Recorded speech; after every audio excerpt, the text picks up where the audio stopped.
ไม่เคยท้อใจชีวิตนี้ยังมีหวัง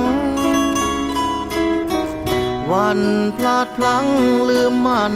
ไปรวบรวมแรงกายและใจ